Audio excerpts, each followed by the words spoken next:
नमस्कार दोस्तों, आज हम एक ऐसे महान व्यक्ति की कहानी सुनेंगे जिन्होंने हमारे समाज में अद्वितीय परिवर्तन लाए। शुरू करने से पहले मैं ये कहना चाहूँगा कि इस वीडियो को अंत तक ज़रूर देखें और मैं जो ये पोर्ट्रेट बना रहा हूँ वह आपको कैसी लगी कमेंट में मुझे ज़रूर बताएं। ये कहानी है डॉक्टर भीमराव अंबेडकर जी की। एक दिन की बात है जब अंबेडकर जी मात्र 9 वर्ष के थे। एक गर्मी की दोपहर में वे अपने स्कूल से घर लौट रहे थे। रास्ते में उन्हें बहुत प्यास लगी। वह एक सार्वजनिक कुएं के पास पहुंचे और पानी पीने के लिए वहां खड़े लोगों से अनुरोध किया, लेकिन उनका अनुरोध ठुकरा दिया गया क्योंकि वह एक अछूत थे। उस दिन छोटी सी भीमराव ने निश्चय किया कि वह इस सामाजिक भेदभाव के खिलाफ लड़ेंगे और सबके लिए समान अधिकारों की लड़ाई लड़ेंगे। उन्होंने अपने संघर्ष और संकल्प से न केवल अपना जीवन संवारा बल्कि लाखों करोड़ों लोगों की जिंदगी बदल दी। उनका जीवन एक प्रेरणा है जो हमें बताता है कि अगर हम अपने उद्देश्य में सच्चे हैं तो कोई भी बाधा हमारे रास्ते में नहीं आ सकती। डॉक्टर अंबेडकर का जन्म 14 अप्रैल 1891 को महू, मध्य प्रदेश में हुआ था। उनका परिवार बहुत ही गरीब था और सामाजिक रूप से पिछड़ा हुआ था। प्रारंभिक शिक्षा के दौरान उन्हें कई कठिनाइयों का सामना करना पड़ा। उनके साथ स्कूल में भेदभाव किया जाता था, लेकिन उनके पिता ने उन्हें शिक्षा के महत्व को समझाया और अंबेडकर जी ने ये ठान लिया कि वह अपनी शिक्षा को किसी भी कीमत पर पूरा करेंगे। उन्होंने बड़ौदा राज्य के महाराज से मदद पाकर अमेरिका में कोलंबिया विश्वविद्यालय में उच्च शिक्षा प्राप्त की। वहां से अर्थशास्त्र में PhD की डिग्री हासिल की और फिर इंग्लैंड में लंदन स्कूल ऑफ इकोनॉमिक्स में पढ़ाई की। उन्होंने कानून की भी पढ़ाई की और बैरिस्टर बने। बाबा साहब ने समाज में फैली जाति प्रथा और भेदभाव के खिलाफ आवाज उठाई। उन्होंने दलित समाज को संगठित किया और उन्हें अपने अधिकारों के लिए लड़ने के लिए प्रेरित किया। उन्होंने महाज सत्याग्रह और कालाराम मंदिर प्रवेश आंदोलन जैसे आंदोलनों का नेतृत्व किया, जिनसे समाज में एक बड़ी क्रांति आई। उनके नेतृत्व में दलित समाज ने समानता के अधिकारों के लिए संघर्ष किया और कई महत्वपूर्ण अधिकार प्राप्त किए।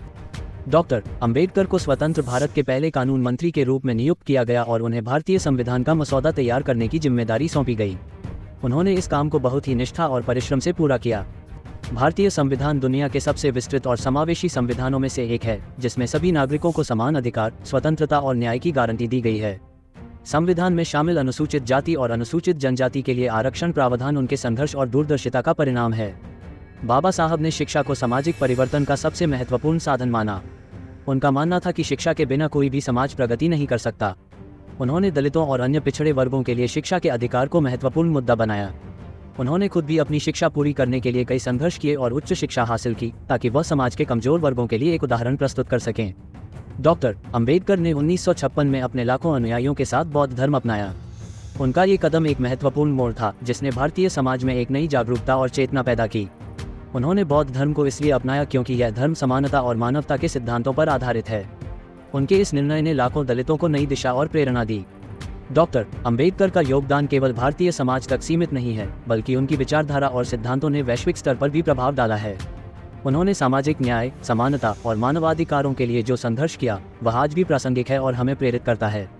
उनके द्वारा किए गए कार्य और उनकी विचारधारा आज भी हमें प्रेरणा देते हैं और हमें अपने समाज को और बेहतर बनाने के लिए प्रोत्साहित करते हैं। दोस्तों, बाबा साहब डॉक्टर भीमराव अंबेडकर का जीवन एक प्रेरणा है जो हमें ये सिखाता है कि अगर हमारे पास दृढ़ संकल्प और शिक्षा है तो हम किसी भी कठिनाई का सामना कर सकते हैं और समाज में बदलाव ला सकते हैं।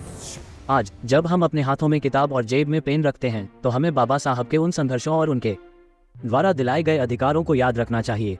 हमें उनकी विरासत को आगे बढ़ाना है और उनके सपनों का भारत बनाना है जहां कोई भेदभाव न हो और सबको समान अधिकार मिले। इसलिए आइए हम सब मिलकर बाबा साहब के सिद्धांतों को अपनाएं और समाज में समता, न्याय और समानता की स्थापना करें। उम्मीद है कि आपको ये कहानी और डॉक्टर अंबेडकर जी के जीवन के संघर्ष प्रेरित करेंगे।